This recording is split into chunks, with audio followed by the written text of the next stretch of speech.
എടുത്ത് ജസ്റ്റ് ഒന്ന് കമ്പയർ ചെയ്ത് നോക്കാന്ന്. ബെയിലിന്റെ കരിയറിൽ ബെയിൽ നേടിയത് 235 ഗോളുകളാണ്. നെയ്മറിന്റെ കരിയറിൽ നെയ്മർ നേടിയത് 443 ഗോളുകൾ.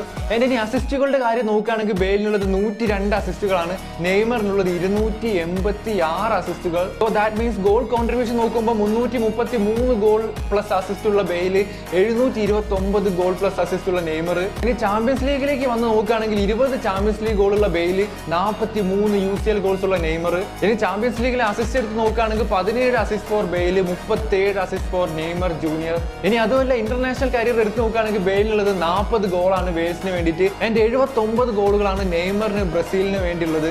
അസിസ്റ്റ് നോക്കുകയാണെങ്കിൽ 22 എണ്ണം ബെയിലിന്, 59 എണ്ണം നെയ്മറിന്. ഓക്കെ, ഇനി ഇൻഡിവിജ്വൽ റെക്കോർഡ് പോട്ടെ നോക്കാം. കരിയർ ട്രോഫീസ് എടുത്ത് നോക്കുകയാണെങ്കിൽ 16 ട്രോഫി ബെയിലിന്, 31 ട്രോഫി നെയ്മറിന്. ഇതൊക്കെ കേട്ടിട്ട് നിങ്ങൾ ഒന്ന് പറ, ബെയിലാണോ നെയ്മർ ആണോ the best player, the best left wing forward? Just ഒന്ന് കമന്റ്.